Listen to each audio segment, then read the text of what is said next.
তোমরা যারা আমার জন্য ওয়েট করে থাকো তাদের জন্য এসছি, তোমরা যারা আমার ওপর নির্ভর করে আছো তাদের জন্য এসছি। এই 40 ডিগ্রি গরমের মধ্যেও যখন আমার ডিজিটাল বোর্ড বারবার হ্যাং করছে, এই অ্যাসবেস্টারের চালের নিচে দাঁড়িয়ে থাকা যাচ্ছে না, দুটো পাখাতেও কাজ করা যাচ্ছে না, বারবার এ হ্যাং করছে, এ অফ হয়ে যাচ্ছে, তার মধ্যে থেকেও বারবার ভিডিও অফ হয়ে গেলেও বারবার রেকর্ড করে আমি তোমাদের জন্য চলে আসছি, বারবার ভিডিও নিয়ে, জাস্ট তোমাদের জন্য। যারা আমার ওপর নির্ভর করে এসো তাদের সঙ্গে আমি সব সময় রয়েছি, সুদীপ্ত স্যার সব সময় রয়েছে। তাই কখনো চিন্তা করবে না যে যদি কখনো ভিডিও যদি লেটেও আসে, সবসময় জানবে আমি সারাটা দিন শুধু তোমাদের জন্য আছি, তোমাদের সঙ্গে আছি, আর তোমাদের হাল কখনো ছাড়বো না। Hello everyone, welcome to MR spine ফিজিক্সের ওয়ান স্টপ ডেস্টিনেশন। কেমন আছো সবাই? আমি জানি যে তোমাদের সঙ্গে অনেকের অসুবিধা হচ্ছে, কারো পড়াশোনা বুঝতে পারছো না, কারো মনে হচ্ছে ভিডিও খুব দেরিতে আসছে, কারো মনে হচ্ছে অন্যান্য জায়গায় ইউটিউবে তো প্রবাহিত শুরু হয়ে গেছে, কন্টিনিউটি শুরু হয়ে গেছে, কিন্তু আমার এখনো ক্যাপাসিটি শেষ করতে পারলাম না। তোমাদের জন্য কোনো ভাবার দরকার নেই, ঠিক আছে? যেরকম গরম রোদের পরে যেরকম ঠান্ডা বৃষ্টি আসে, সেরকমই পশ্চিমবঙ্গে চলে এসেছে। আর এখন একটু গরমটা ঠান্ডা হয়েছে বলে এখন রেগুলারলি তোমাদের জন্য ভিডিও নিয়ে আসতে পারবো। আমার তোমাদের জন্য এই গরম চালের তলায় দাঁড়িয়ে আমার পড়াতে কোনো অসুবিধা নেই, কিন্তু এই বোর্ড এদের কিন্তু একটা সমস্যা থাকে, এটা হচ্ছে 35 ডিগ্রির উপরে চলে গেলে টেম্পারেচার এ কিন্তু নিজে থেকে হ্যাং করতে থাকে, ল্যাগ করতে থাকে, এবং মাঝে মধ্যে শাটডাউনও হয়ে যায়। তাই মাঝে মধ্যে ভিডিও আসতে দেরি হচ্ছে, কিন্তু বিশ্বাস করো তোমাদের জন্য, তোমাদের পড়াশোনার জন্য আমি এক বিন্দু কম্প্রোমাইজ করতে রাজি নই। বেশি কথা বলবো না এই ভিডিওতে, অলরেডি অনেক কথা বলা হয়ে গেছে। তাহলে চলো লেটস স্টার্ট। আজকের ভিডিওটা এখানে স্টার্ট করছি।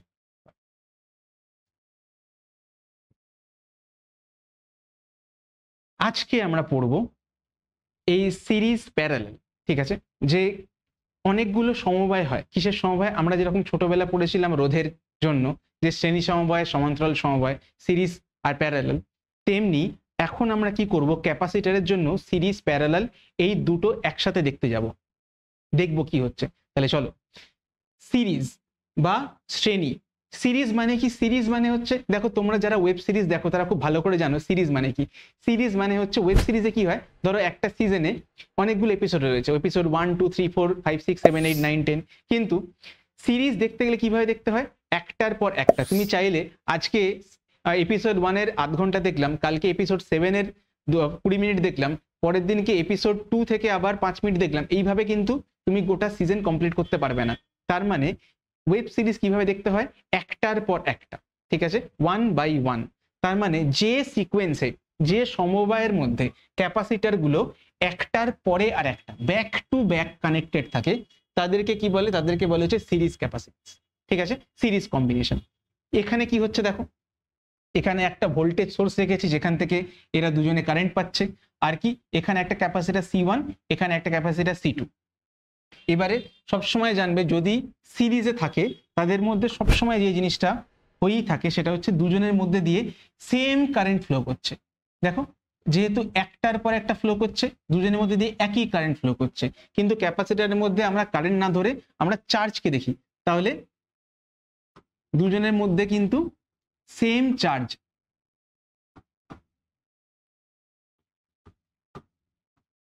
দুজনের মধ্যে কিন্তু সেম চার্জ যাচ্ছে, এর মধ্যে যা চার্জ যাচ্ছে এর মধ্যে তাই চার্জ যাচ্ছে। তার মানে তাহলে কি হবে, তাহলে দুজনের মধ্যে চার্জ সেম হয়ে যাবে। মানে এখানে যদি Q1 আর এখানে যদি Q2 ধরি, তাহলে Q1 ইকুয়াল টু Q2 হয়ে যাবে, ঠিক?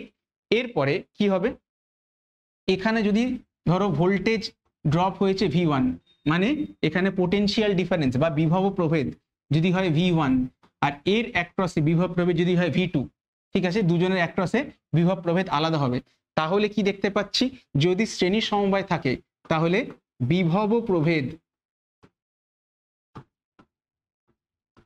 বা ভোল্টেজ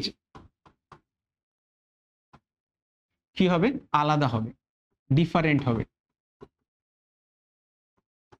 এটাকে এইভাবে ভাবতে পারো, যেন মনে করো ধরো এটা হচ্ছে ব্যাটারি, ব্যাটারি হচ্ছে বাবা, আর দুটো ক্যাপাসিটর হচ্ছে দুইটা বাচ্চা। তাহলে কি হয়ে যায়, যেরকম বাবার সম্পত্তি দুজনের মধ্যে ভাগ হয়ে যায়, ঠিক আছে, এরকম তো না যে বাবার সম্পত্তি আর ছেলের সম্পত্তি দুটো সেম হয়ে যাবে, না, কখনোই হবে না।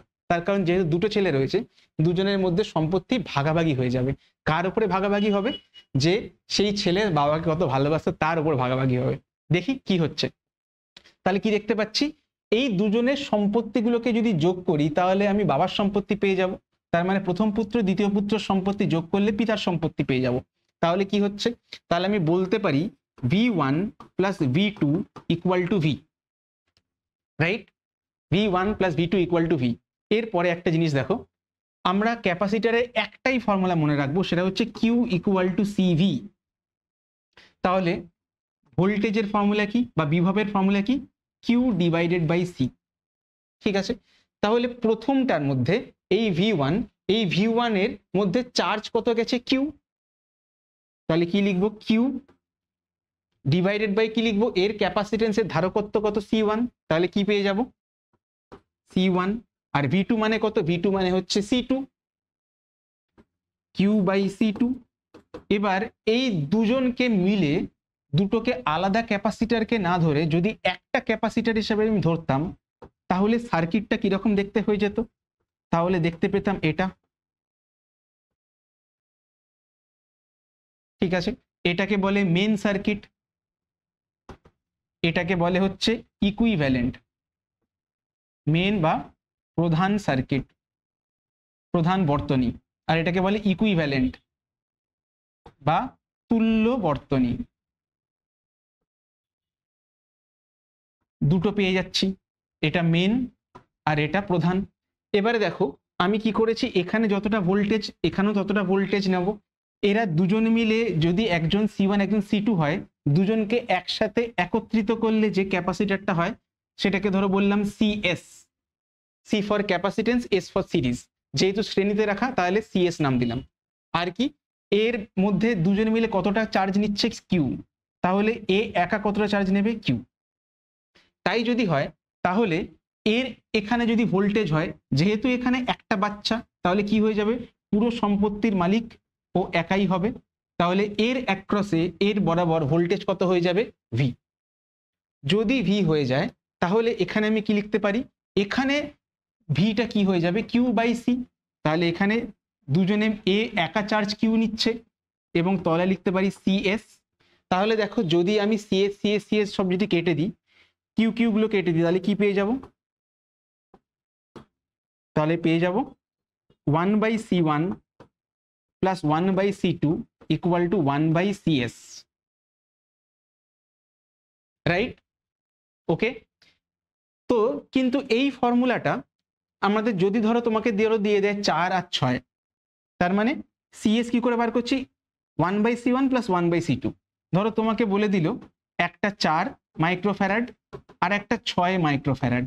আমরা কখনোই 1/C ইকুয়াল টু 1/4 প্লাস 1/6 এইভাবে করবো না। করবো না মানে করবোই না।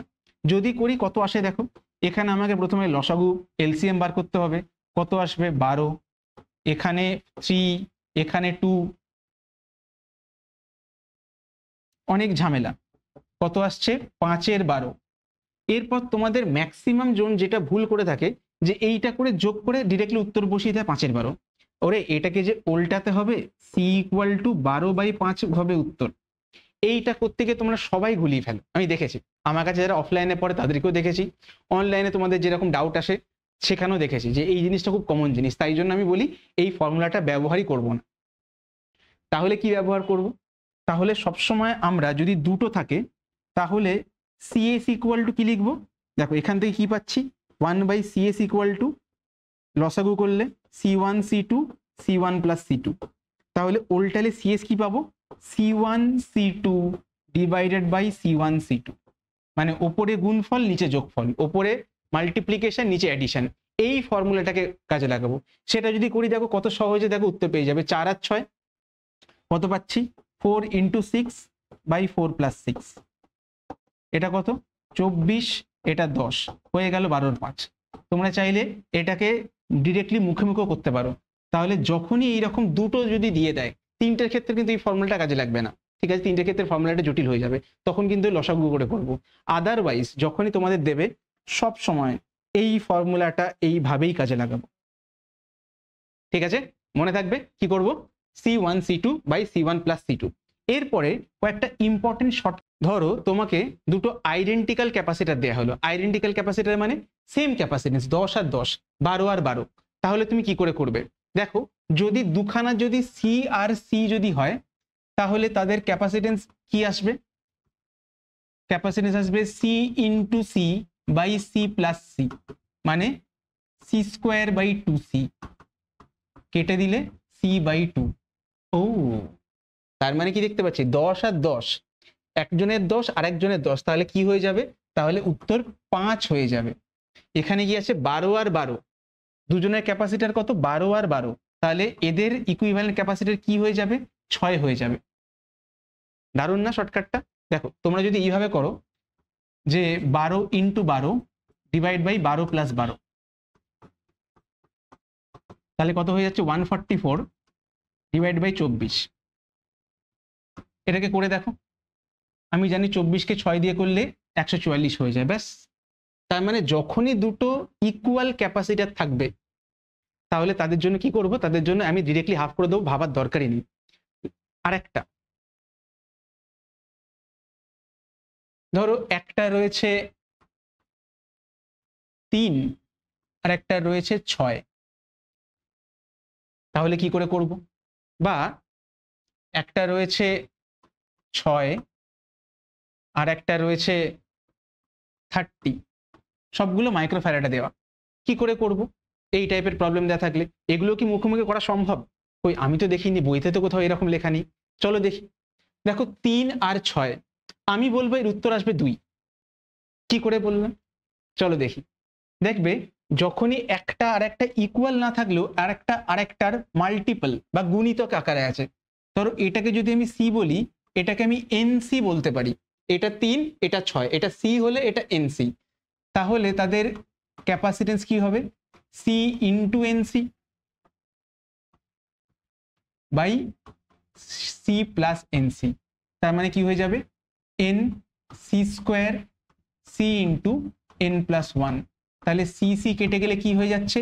NC divided by N plus 1। এবারে এনসি কি?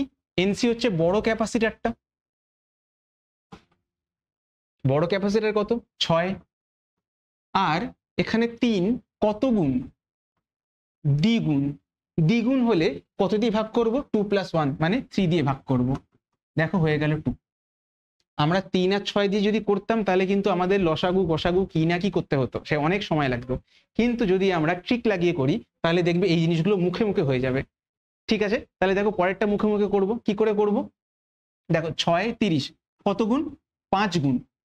5 গুণ হচ্ছে, তাহলে 30কে কি দিয়ে ভাগ করব? 30কে ভাগ করব 5 একে 6 দিয়ে, তাহলে উত্তর কত আসবে? 5।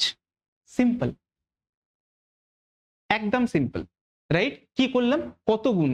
5 গুণ, তাহলে বড়টাকে 5 প্লাস 1 দিয়ে ভাগ করব। এখানে কি দেখলাম? 3 আর 6 কত গুণ?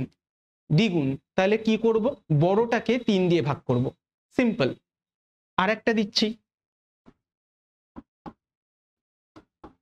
ধরো এটা 10, এটা 90, ঠিক আছে? কত গুণ? 9 টাইমস, তাহলে 9 টাইমস হলে 9 গুণ হলে কত দিয়ে ভাগ করব? 10 দিয়ে। কাকে ভাগ করব? বড়টাকে, তাহলে 90 ডিভাইড বাই 10, উত্তর কত? 9। শর্টকাট, ঠিক আছে? ভালো লেগেছে আশা করি। তো যখনই এই টাইপের কোশ্চেন হয়তো ডিরেক্টলি আসবে না, কিন্তু যখন আমরা বড় বড় সার্কিটকে যখন ছোট করার চেষ্টা করব, পুরো সার্কিটের তুল্য ধারকত্ব বা ইকুইভ্যালেন্ট ক্যাপাসিটেন্স যখন বার করার চেষ্টা করব, তখন কিন্তু এই শর্টকাট ট্রিক্সগুলো আমাদের অনেক অনেক অনেক সময় বাঁচাবে, রাইট? আর যতবার ক্যাপাসিটেন্স দিক না কেন ততবারই কিন্তু আমরা এইভাবে করতে পারবো। অনেক সময় এরকম হয় যে ধরো তোমাকে দিয়েছে, ধরো 4 আর 6, ওটা কি বার করতে যাচ্ছিলাম, বা ধরো আরেকটু বড় কিছু নিই,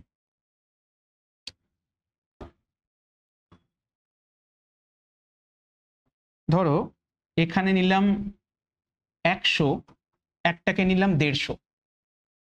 তো তুমি দেখতে পাচ্ছ 100 আর 150 কি দিয়ে গুণ করলে হয়? 2 3 4 1 কিছুই দিয়ে যাচ্ছে না। এটাকেও আমরা সিম্পলিফাই করতে পারি। কি করে সিম্পলিফাই করব? দেখো কত গুণ? 1 এর কত গুণ? 100 এর কত গুণ হয়? 150, অবভিয়াসলি 1.5। তাহলে কি করব? বড়টা নেব 150, তাকে কি দিয়ে ভাগ করব? 1.5 প্লাস 1 মানে 1.5 প্লাস 1 একবারে করতে যাচ্ছিলাম, ঠিক আছে? 1.5 প্লাস 1 ধীরে ধীরেই করছি। 1.5 প্লাস 1 মানে কি? 150 ডিভাইড বাই 1/2.5, 2.5 মানে কত, 5/2, কি হয়ে যাবে এটা 30, আর 2টা উপরে চলে গেলে 60। জাস্ট ভেবে দেখো যে কতটা ইজি হয়ে গেল, রাইট? তবুও দেখে নি একবার, 300, আচ্ছা ঠিক আছে, 60 ইজ দ্য রাইট অ্যান্সার। তাহলে যদি কখনো এরকম মাল্টিপল পাই, বা যদি মাল্টিপল নাও পাই, আমরা জোর করে মাল্টিপল করব, করে মুখোমুখি এটা করে নিতে পারবো। তাহলে কখনোই যদি বড় সার্কিট যদি দিয়ে দেয়, সেখানে যদি অনেকগুলো ছোট ছোট যদি তারা যদি প্রত্যেকের শ্রেণীতে বা সিরিজে যদি থাকে, তাদেরকে কি করে একগুচ্ছ করব, তার জন্য ফর্মুলা হচ্ছে এটা। তবে তোমাকে জানতে হবে যে কি করে কোথায় কোনটা অ্যাপ্লাই করব, সেই টাইপের প্রবলেম ডেফিনেটলি তোমাদের জন্য করাবো। আজকের ভিডিওটা খুব স্পেশাল হতে চলেছে, তার কারণ আজকে এইরকম অনেক ছোট ছোট শর্টকাট তোমাদের শেখাবো, যেটা তোমাদের পুরো কনসেপ্টটাকে একটা অন্য লেভেলে নিয়ে চলে যাবে। তাহলে চলো পরেরগুলো করি। দেখো কি বলছে, ভোল্টেজ ডিভাইডার। ভোল্টেজ ডিভাইডার মানে কি? ভোল্টেজ ডিভাইডার মানে আমরা দেখলাম যে সম্পত্তি ভাগাভাগি, যে এখানে একটা ব্যাটারি রয়েছে, সেল রয়েছে, তার ভোল্টেজ কত ভি, এখান থেকে চার্জ যাচ্ছে কিউ করে, এখানে কত ক্যাপাসিটেন্স C1, এখানে কত ক্যাপাসিটেন্স C2, এর মধ্যে ভোল্টেজ কত, এর মধ্যে ভোল্টেজ হচ্ছে V1, এর মধ্যে ভোল্টেজ হচ্ছে V2। আচ্ছা, দেখতে পাচ্ছি, কিন্তু আমার প্রশ্ন হচ্ছে যে পুরো ভোল্টেজ যদি ভি হয়, তাহলে V1 আর V2 কত করে হবে? মানে আমি যদি দুটো ক্যাপাসিটার নিই, দুটো ধারক নিই, তাদের মধ্যে যদি আমি ভি পরিমাণ ভোল্টেজ যদি দিয়ে রাখি, তাহলে তারা প্রত্যেকে কত কত করে ভোল্টেজ পাবে, মানে ভোল্টেজটা কিভাবে তাদের মধ্যে ভাগ হয়ে যাবে, কিভাবে ডিভাইড হয়ে যাবে, এই জিনিসটাকে বলে হচ্ছে ভোল্টেজ ডিভাইডার বা বিভব বিভাজক। কিভাবে তাদের মধ্যে পুরো ভোল্টেজটা বিভাজিত হচ্ছে, ভাগ হয়ে যাচ্ছে, সেটা চলো দেখি। একটা জিনিস তোমাদেরকে বারবার করে বলেছি যে একটাই ফর্মুলা মনে রাখবো, সেটা হচ্ছে কিউ ইকুয়াল টু সিভি। আর সেখান থেকে কি দেখতে পাচ্ছি, ভি কত, ভি হচ্ছে কিউ বাই সি। এবারে যেহেতু এরা সিরিজে রয়েছে, শ্রেণীতে রয়েছে, তাই কি হবে, দুজনের মধ্যে চার্জ সেম, এর মধ্যেও চার্জ কিউ, এর মধ্যেও চার্জ কিউ, কারণ একই চার্জ দুজনের মধ্যে ফ্লো হচ্ছে, কোনো চার্জ ভাগ হচ্ছে না। তাহলে কি লিখতে পারি, V1 by V2 equal to কি লিখতে পারি, দেখো V1 মানে কি লিখতে পারি, Q by C1, R V2 মানে কি লিখতে পারি, কিউ বাই C2, কারণ জানি V equal to Q by C, দুজনের চার্জ সেম। তাহলে এটাকে উল্টো পাল্টা করলে কি হয়ে যাবে, C2 বাই C1। এই গেল ফর্মুলা, C2 বাই C1। এরপরে কি করব, এরপরে দেখো আমরা যোগ ভাগ না ভাগযোগ কিছু একটা বলতে ভুলে গেছি। আমরা এই ফর্মুলাটা তোমরা সবাই জানো যে A by B equal to C by D হলে A বাই লেখা যায় A by A plus B equal to C by C plus D. তোমরা ছোটবেলা মাধ্যমিক লেভেলেও এই জিনিসপত্রগুলো করেছো, এইভাবে এগুলো করা যেতে পারে, সেই জিনিসটা অ্যাপ্লাই করব। কি করে করছি, V by V1 plus V2 equal to C2 divided by C1 plus C2, right? তাহলে V1 ইকুয়াল টু, আচ্ছা আর একটা স্টেপ করে দেখাই তাহলে সুবিধা হবে। তাহলে V1 প্লাস V2 কে দেখো কি, এই V1 আর V2 মানে এর সম্পত্তি মিলে কি হয়ে যায়, পিতার সম্পত্তি, দুজনের সম্পত্তি মেলালে টোটাল ভোল্টেজটা পেয়ে যাব। তাহলে V1 by V equal to C2 by C1 plus C2। তাহলে V1 কত পাবো, V1 হচ্ছে V into C2 by C1 plus C2।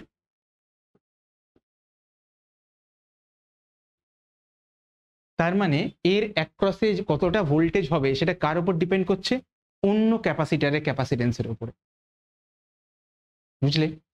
C1 এর মধ্যে কতটা ভোল্টেজ আছে সেটা ডিপেন্ড করছে C2 এর উপরে। তাহলে V1 মানে কি লিখবো, voltage at C1 equal to total voltage, সম্পূর্ণ বিভব, into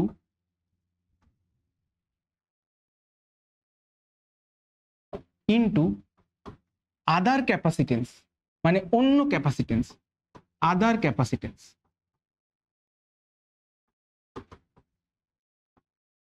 divided by total capacitance.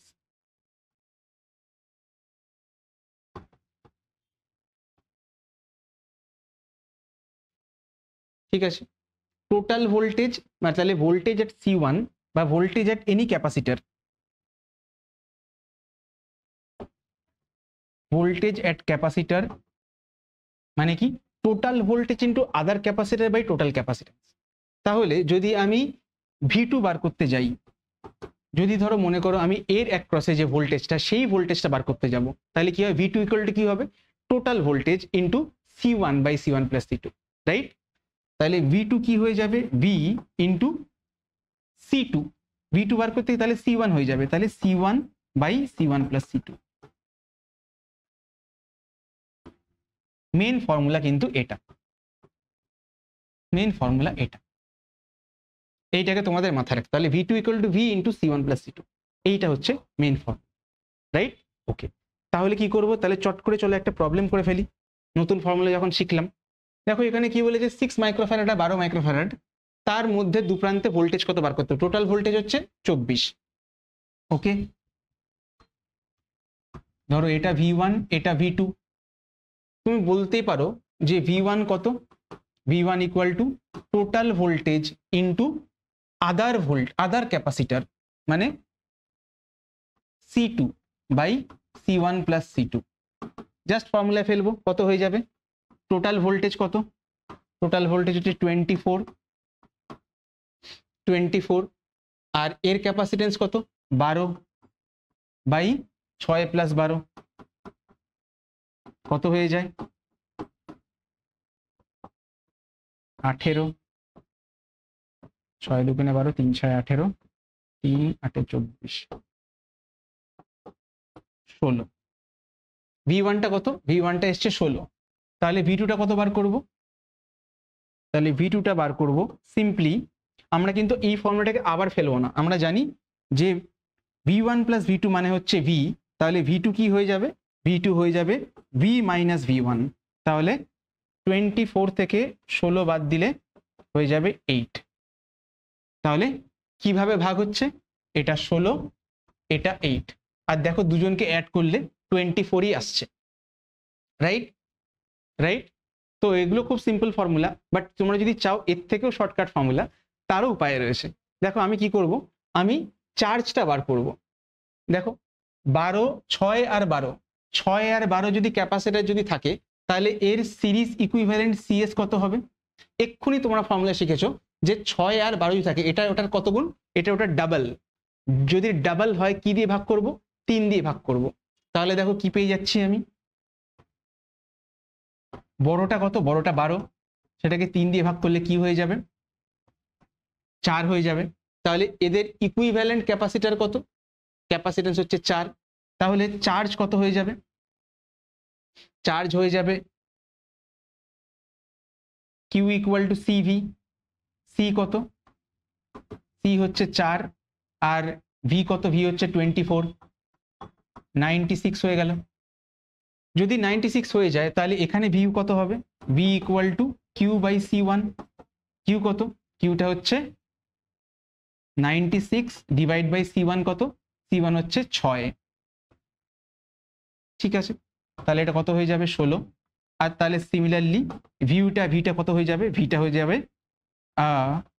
V minus V1 মানে 24 মাইনাস 16 ইকুয়াল টু 8।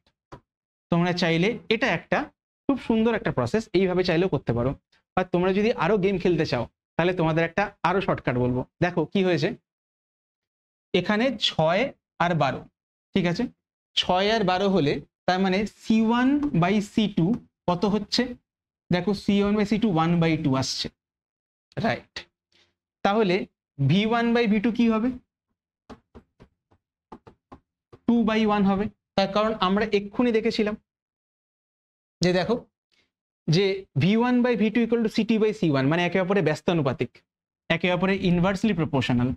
তাহলে V1 বাই V2 কি হয়ে যাবে, V1 বাই V2 হয়ে যাবে 2:1, তার মানে 24কে আমাকে এমন দুটো ভাগে ভাগ করতে হবে যেন অন্যটা আরেকটা ডাবল হয়, তাই না? 24কে এমন দুটো ভাগে ভাগ করতে হবে যাতে একটা অন্যটার ডাবল হয়। তাহলে কি করবো, 3 দিয়ে ভাগ করে দেবো, 3 দিয়ে ভাগ করে দিলে কত হয়ে যাবে 8, তাহলে একটা হবে 16 একটা হবে 8, তাহলে 16 8 হয়ে যাবে 24, এক্স্যাক্টলি এতটাই সিম্পল। তার মানে যখনই এই টাইপের কোয়েশ্চেনগুলো আসবে তুমি বুঝতে পারছো বেসিক্যালি কি করতে হবে, যে জাস্ট তোমাকে আরেকটু মাথা লাগাতে হবে। কি দেখো আরেকবারও বলছি, এটা এটা কত গুণ, এটা ডাবল, এটা 1, তাহলে কি হয়ে যাবে, আমাকে 3 দিয়ে ভাগ করতে হবে। ভাগ করলে কত পেয়ে যাব, এটা 8, আর সেটাকে ডাবল করলে 16, তাহলে 16 আর একটা 24। মানে বেসিক্যালি তোমাকে এমন করতে হবে 24কে দুটো ভাগে ভাগ করতে হবে যেন তারা 2:1 আসে। রাইট, বুঝতে পারছো? তাহলে এটা একটা কিন্তু খুব ভালো শর্টকাট ছিল, যেখান থেকে এই টাইপের কোয়েশ্চেনগুলো তোমরা খুব সহজে ইজিলি করতে পারবে। দেখো একটাই কোয়েশ্চেন, অ্যাপ্রোচ 3টে। তোমাদের পরীক্ষা যখন দেবে, যেই দেবে বা নিট দেবে, বা যখন তোমরা বোর্ডসের এক্সাম দেবে, সেখানে তোমাদেরকে মাল্টিপল চয়েস কোয়েশ্চেন্স দেওয়া হবে। আমি তোমাকে মাল্টিপল অ্যাপ্রোচ অ্যান্সার্স দিয়ে দিচ্ছি, মানে তোমাকে একটাই কোয়েশ্চেন কিন্তু কোন অ্যাপ্রোচে যাবে মাল্টিপল অ্যাপ্রোচ দিয়ে দিলাম, যে চলো তুমি তোমারটা চুজ করে নাও, তোমার জন্য কোনটা সোজা। রাইট, তো এইভাবে আমি তোমাদের সঙ্গে সবসময় থাকবো। জাস্ট যেটা দরকার সেটা হচ্ছে যে তোমরা চ্যানেলটাকে প্লিজ সাবস্ক্রাইব করো, বন্ধুদের সাথে শেয়ার করো, তাতে চ্যানেলের খুব হেল্প হয়। এটাই তোমাদের থেকে চাওয়া, আর কিচ্ছু না। তাহলে চলো ধীরে এগোই তারপরেগুলো। এখানে দেখো করব প্যারালাল কম্বিনেশন। প্যারালাল কম্বিনেশন মানে কি? প্যারালাল, আচ্ছা প্যারালাল মানে কি? তোমাদের অনেকের মধ্যে প্যারালাল কথার সম্বন্ধে একটা ভুল ধারণা রয়েছে, যে তোমরা কি ভাবো যে প্যারালাল লাইন মানে যদি দুটো ক্যাপাসিটরকে এমন ভাবে রাখা হয় যেন দুটো প্যারালাল লাইনের মতন দেখতে লাগে, তার মানে তারা প্যারালাল কম্বিনেশন বা সমান্তরাল সমান্তরাল সমবায়। এটা খুব ভুল কনসেপ্ট। প্যারালাল মানে কিন্তু প্যারালাল লাইন নয়, প্যারালাল মানে হচ্ছে একসাথে। মানে ধরো তুমি গান শুনতে শুনতে অঙ্ক করছো, তোমার মা এসে জিজ্ঞেস করলো, হ্যাঁ রে গান শুনছিস না অঙ্ক করছিস, কোনটা করছিস? তখন তুমি চশমা খুলে মাকে বলবে, মা আমি দুটো প্যারালাল করছি। এটার উত্তরে তোমার হয়তো তোমাকে থাপ্পড় মারতে পারে দুটো, বাট সেটা আলাদা কথা। যেটা হবে সেটা হচ্ছে যে প্যারালাল মানে হচ্ছে দুটো একসাথে করা, ঠিক আছে? কোনো কাজ, দুটো কাজ প্যারালালি করা মানে দুটো একসাথে করছি। দেখো সেটার মানে কি, তার কারণটা হচ্ছে এই যে ব্যাটারিটা, এই সোর্সটা, এখান থেকে যে চার্জটা বেরোবে, এই চার্জটা দেখো দুটো ভাগে ভাগ হয়ে যাচ্ছে, তাই না? তাহলে কি হয়ে যাবে, এখান থেকে দুজনের মধ্যে দিয়েই চার্জ যাবে কম বেশি, ঠিক আছে? কারোর মধ্যে কম কারোর মধ্যে বেশি যাবে, সেটাতে আসবো। কিন্তু এখান থেকে কারেন্টটা এসে দুজনের মধ্যে একসাথে কারেন্টটা যাবে। আগের বারে কি হয়েছিল, আগের বারে ছিল সিরিজ, কেন ছিল ব্যাক টু ব্যাক, মানে একটা থেকে চার্জ বেরিয়ে তারপরেরটাতে যাচ্ছি। কিন্তু এখানে দুটো কারেন্টটা দুটো ভাগ হয়ে গেল, ভাগ হয়ে কিছুটা উপরে কিছুটা নিচে এইভাবে ক্রস করতে থাকবে। রাইট, বুঝতে পারলে? আই হোপ বুঝতে পেরেছো। তাহলে চলো দেখি কি হচ্ছে। এবার এখানে যেহেতু এটা প্যারালাল কম্বিনেশন বা সমান্তরাল সমবায়, এখানে যদি ভোল্টেজ ভি হয়, এর অ্যাক্রসে ভোল্টেজও ভি হবে, এর অ্যাক্রসে ভোল্টেজও ভি হবে। বুঝলে? এর অ্যাক্রসে ভোল্টেজও ভি, এর অ্যাক্রসে ভোল্টেজও ভি। তাহলে কি হয়ে গেল, তাহলে দুজনের অ্যাক্রসে কিন্তু ভোল্টেজটা সেম হয়ে গেল, কিন্তু কারেন্ট বা চার্জটা কি হয়ে যাবে, ভাগাভাগি হয়ে যাবে। এখানে বাবার সম্পত্তি না মায়ের মমতা ভাগ হচ্ছে, এইভাবে ভাবতে পারো। যে কি এই কিউটা থেকে ভাগ হয়ে গেলে এটা হচ্ছে Q1 আর এটা Q2, ঠিক? তাহলে চার্জটা দুভাগে ভাগ হয়ে গেল, কিছুটা গেল Q1 কিছুটা গেল Q2, এইভাবে পুরোটা ভাগ হয়ে গেল। এরপরে তাহলে আমরা কি দেখতে পাচ্ছি, যে প্যারালাল কম্বিনেশনে যে ভোল্টেজ বা বিভব এইটা দুজনের মধ্যে সেম থাকে, আর চার্জ বা আধান কি হয়ে যায়, ডিস্ট্রিবিউটেড হয়ে যায়। ডিস্ট্রিবিউট মানে হচ্ছে বন্টিত হয়ে যায়, ভাগ হয়ে যায়। তার মানে এখানে চার্জ Q1, এর মধ্যে যাচ্ছে চার্জ Q2, দুটো মেলালে কি পাবো, দুটো মেলালে Q পাবো। তাহলে কি দেখতে পাচ্ছি, Q1 plus Q2 equal to Q, right? হয়ে গেল। তাহলে যখনই ডিস্ট্রিবিউট হচ্ছে, দুটো চার্জকে ডিস্ট্রিবিউট অ্যাড করলে কি পাচ্ছি, আমি থার্ড চার্জটা পাচ্ছি। রাইট, এরপর কি দেখো, আমরা জানি এখানে একটাই ফর্মুলা তোমাদের মনে রাখতে বলি, সেটা হচ্ছে Q ইকুয়াল টু সিভি। তাহলে Q1 কত, Q1 মানে হচ্ছে এর মধ্যে দিয়ে কতটা চার্জ যাচ্ছে, সেটা কার উপর ডিপেন্ড করছে, C1 into voltage, sorry C1 into voltage. আর Q2 টা কত, C2 ইন্টু ভোল্টেজ। আর এই দুটো, এটাকে হচ্ছে মেন সার্কিট, প্রধান বর্তনী,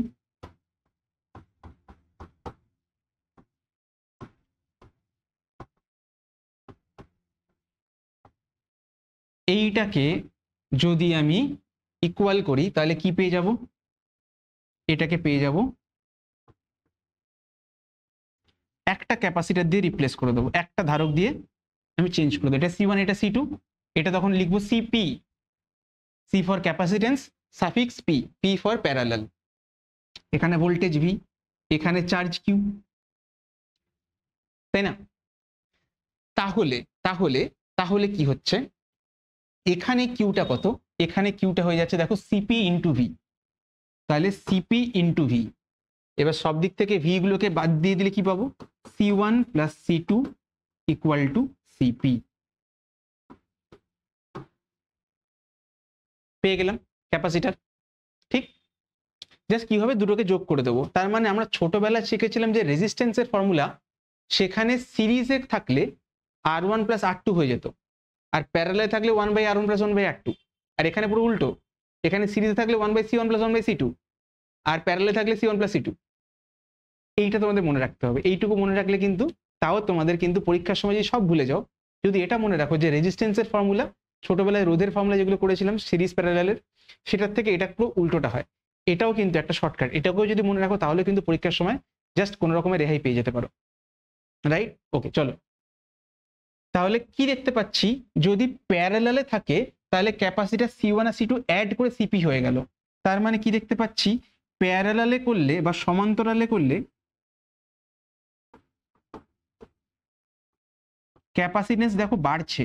দেখো এই যে CP, C1 আর C2 দুজনের থেকে বড়। আর যদি আমি সিরিজে করি,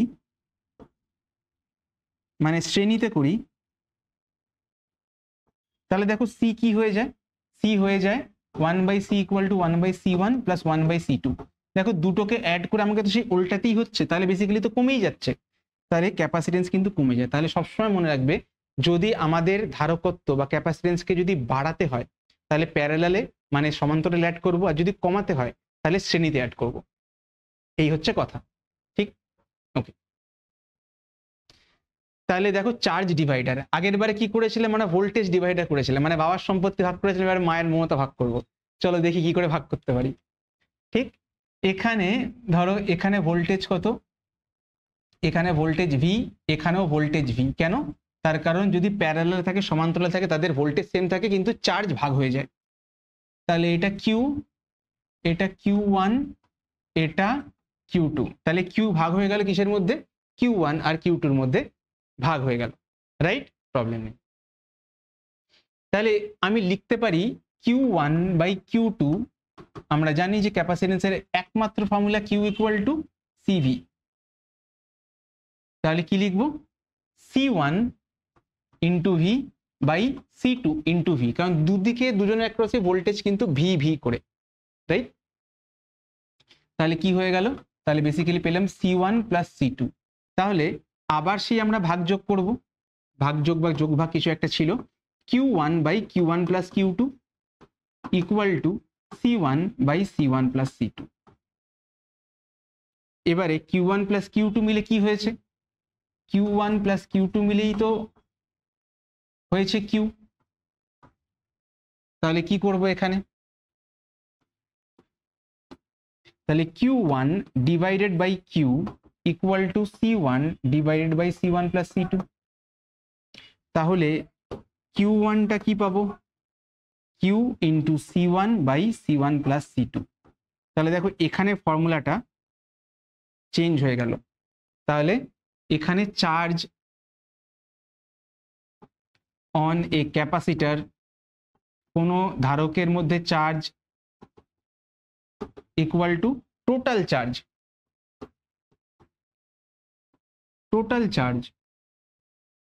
ইন্টু, দেখো ওপরে কি আছে C1, C1 মানে কি, C1 মানে হচ্ছে ওই ক্যাপাসিটারের ক্যাপাসিটেন্স, দ্যাট ক্যাপাসিটেন্স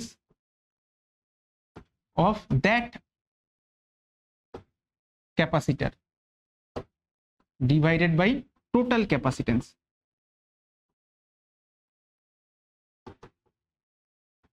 মনে রাখবে ভোল্টেজ ডিভাইডারে কি ছিল, যে আদার ক্যাপাসিটারটা উপরে ছিল আর এখানে ওই ক্যাপাসিটারে রাখতে হবে। তাহলে যদি আমি যদি আমি বার করতে চাই Q2, তাহলে কি হয়ে যাবে, total charge Q into that capacitance মানে C2, Q2 এর জন্য C2 ওপরে divide by C1 plus C2।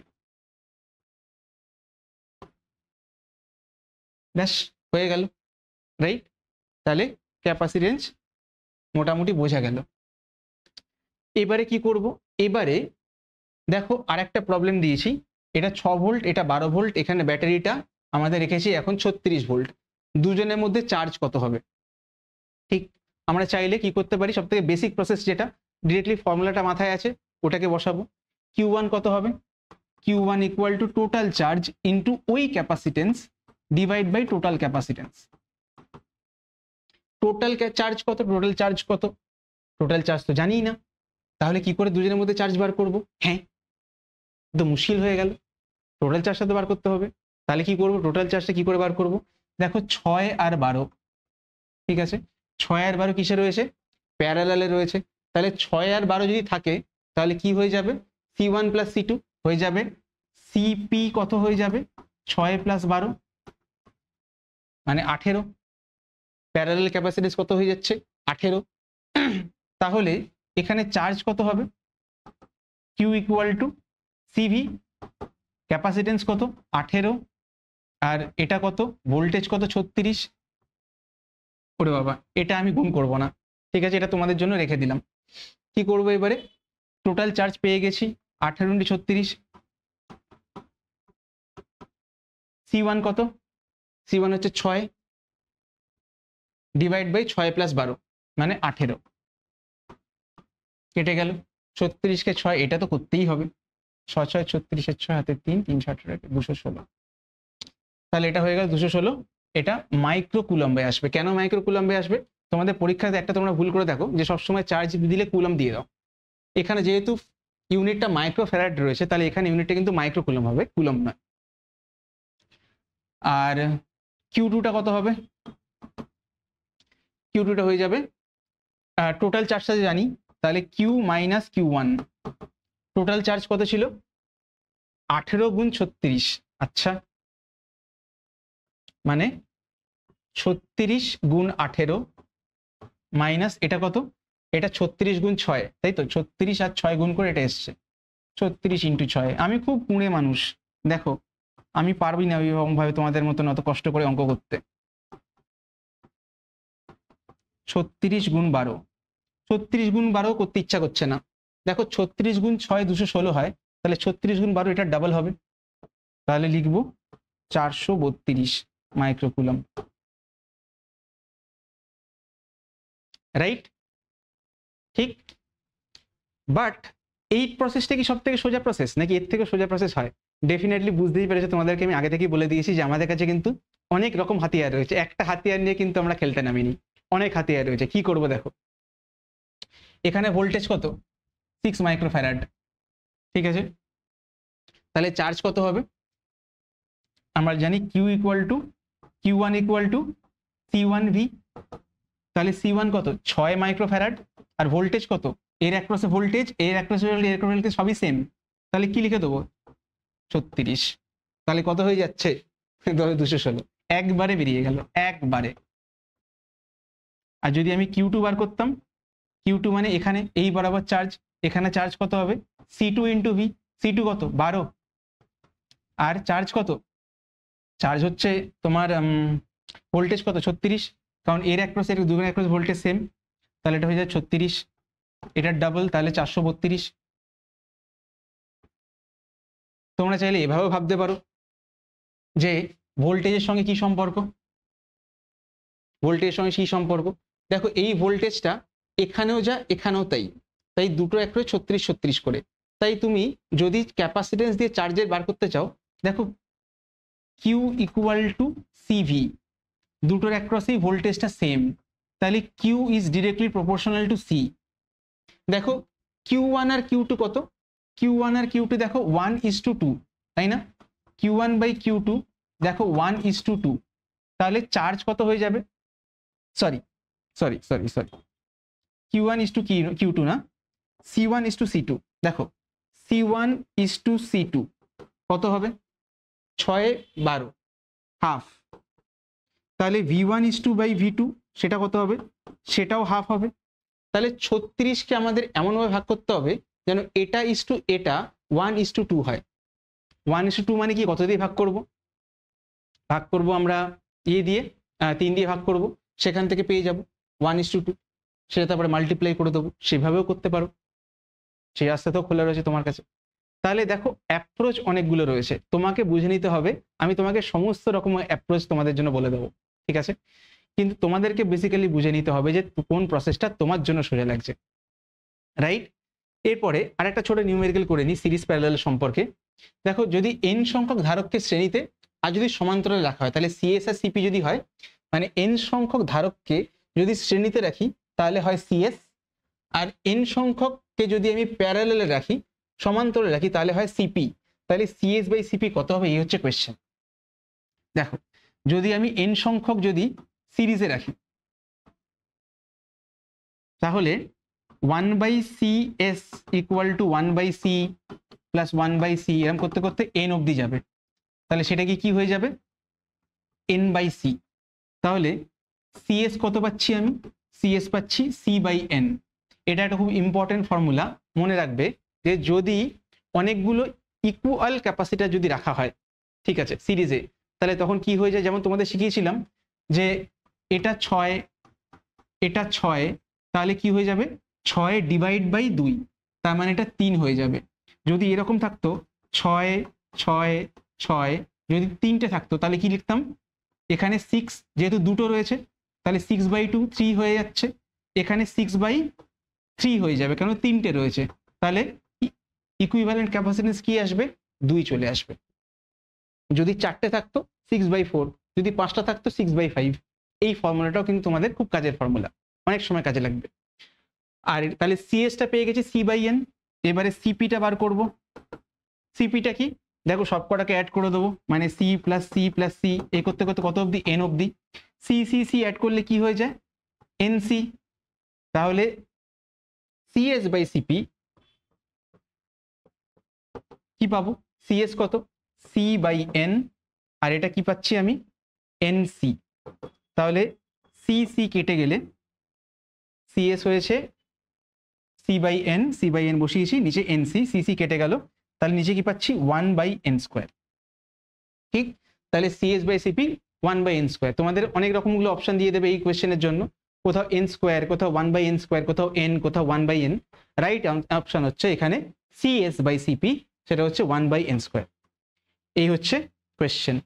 আজকের ক্লাসটা আমি এখানেই থামাচ্ছি, তার কারণ নেক্সট ক্লাসে কিন্তু আমরা ক্যাপাসিটেন্সের সার্কিটের ওপরে দারুণ দারুণ প্রসেস নিয়ে আসবে, এবং তাদের প্রসেসগুলোর নাম এক একটা অসাধারণ নাম। এগুলো সব আমার নিজের তৈরি করা নাম, এই অ্যাপ্রোচগুলো আমি নিজে ভেবে ভেবে তৈরি করেছি, সেগুলো সব তোমাদের জন্য নিয়ে আসছি পরের ভিডিওটাতে। তাহলে ডেফিনেটলি নেক্সট ভিডিওটা চেক আউট করতে ভুলো না। আপাতত এই ভিডিওটা এখানে শেষ হচ্ছে, দেখা হচ্ছে পরের ভিডিওতে। ততক্ষণ পড়াশোনা করতে থাকো, আর ততক্ষণের জন্য আমি বলছি বাই বাই।